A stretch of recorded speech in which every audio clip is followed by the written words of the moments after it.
और अब बात करते हैं दिल्ली एनसीआर में फैले प्रदूषण के जहर की, जो बेहद खतरनाक स्तर को पार कर चुका है, जिसके बाद सवाल उठ रहे हैं ना तो पराली का धुआं है, ना ही दिवाली का मौका है। हालात संभालने के लिए ग्रैब 4 भी लागू है, तो फिर सांसों में घुलते इस जहर का स्तर बढ़ता क्यों जा रहा है? प्रदूषण के डबल अटैक की क्या है इनसाइड स्टोरी? देखिए रिपोर्ट। ये कि प्रदूषण कहां तक फैला है। दिल्ली से सटे हरियाणा और यूपी के कई शहर पूरी तरह से प्रदूषण की चपेट में दिखाई पड़ रहे हैं। यूपी के नोएडा, गाजियाबाद से लेकर मेरठ, रोहतक और हरियाणा के गुरुग्राम, फरीदाबाद तक पॉल्यूशन का रेड कॉर्नर दिखाई दे रहा है। इसके अलावा जो आपका कोहरे की लहर है वो उत्तर प्रदेश में जरूर छाई हुई है, कुछ दिनों से है। और ओवरऑल अगर आप बात करें, इसके अलावा मध्य प्रदेश में भी है। अगर आप ओवरऑल बात करें जो कल सुबह और परसों सुबह ही रहने का अनुमान है, और उल्टा जो आज से थोड़ा सा और कम हो जाएगा। उसका रीज़न क्या है कि हवाओं की गति थोड़ी सी तेज़ हो जाएगी, जिसके कारण जो विजिबिलिटी इंप्रूव हो जाएगी। आपको बता दें कि दिल्ली एनसीआर में प्रदूषण बढ़ने की मुख्य वजह पराली जलना, इंडस्ट्रियल वर्क और गाड़ियों का धुआं माना जाता है। लेकिन इस बार पंजाब हरियाणा में 80% कम पराली जली है। दिल्ली में ग्रैब 4 लागू होने से इंडस्ट्रियल वर्क पर भी रोक है, साथ ही BS4 वाहनों पर भी बैन है। इसके अलावा निर्माण कार्य बंद है, ईंधन जलाने पर प्रतिबंध है, डीजल जनरेटर, ईंट भट्टे और खनन पर भी रोक है। तो फिर सवाल ये उठता है कि इतना कुछ करने के बाद भी अचानक दिल्ली एनसीआर की हवा जहरीली क्यों हो गई? सर्दी के दिनों में दिल्ली का AQI बहुत ही पुअर सीवियर ऐसे रहता है।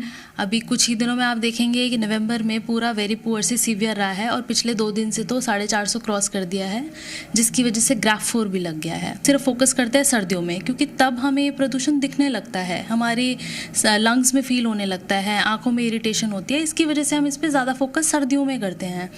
लेकिन इसके जो लोग हैं वो ब्लेम करते हैं कि जो पराली जलती है उसका धुआं आता है, लेकिन उसके साथ साथ अगर आप देखें तो दिल्ली के भी कई लोकल एमिशंस हैं जो इसको क्रिएट कर रहे हैं। दिल्ली की आवाज जहरीली हुई तो विपक्ष ने भी केंद्र सरकार को घेरते हुए सदन में प्रदूषण पर चर्चा की मांग कर दी। हमने पोल्यूशन पे डिबेट मांगा है, वो भी नहीं कर रहे हैं। तो मतलब अगर सदन चलाना ही नहीं है तो फिर ऐसे इससे अच्छा तो बंद कर दीजिए। कम से कम जितना पोल्यूशन हमारी सारी गाड़ियां जो हैं, सब लोग 10-10 गाड़ियां लाते हैं सिक्योरिटी की, जितना पोल्यूशन फैला रही है वो तो बंद हो जाएगा। इस सियासत के बीच आम आदमी ने भी सवाल पूछा कि प्रदूषण के इस जहर से कब और कैसे निजात मिलेगी। यहाँ सांस लेने में दिक्कत आ रही है, बड़े बुजुर्ग भी बहुत परेशान हैं, बीमार चल रहे हैं, बहुत ज़्यादा हालत खराब है, कंस्ट्रक्शन बंद नहीं हो रहा है। मतलब सांस नहीं लिया जा रहा बिल्कुल भी ना दिल्ली में। और क्या हम घर से यहाँ इंडिया गेट तक साइकिल पे आए, मतलब इतना रिस्क था ऐसे, इतनी फॉग की वजह से कि मतलब कभी भी एक्सीडेंट हो सकता है। मतलब काफ़ी बुरी हालत है अब ना। और आज दिल्ली में बहुत ज़्यादा पॉल्यूशन कम है, विजिबिलिटी बहुत कम है, हमें कार्स भी दिखना काफ़ी बंद हो जा रही है। हालांकि जानकार मान रहे हैं कि वेस्टर्न डिस्टर्बेंस का असर कम होने की वजह से दिल्ली में हवा की रफ्तार थम गई है, जिसकी वजह से न सिर्फ ठंड बढ़ी बल्कि प्रदूषण का भी जबरदस्त प्रहार हुआ। मगर इसके कारण जमीन से आसमान तक हाहाकार मच गया। सिर्फ दिल्ली में ही धुंध की वजह से 60 फ्लाइट रद्द करनी पड़ी, 250 फ्लाइट देरी से चली।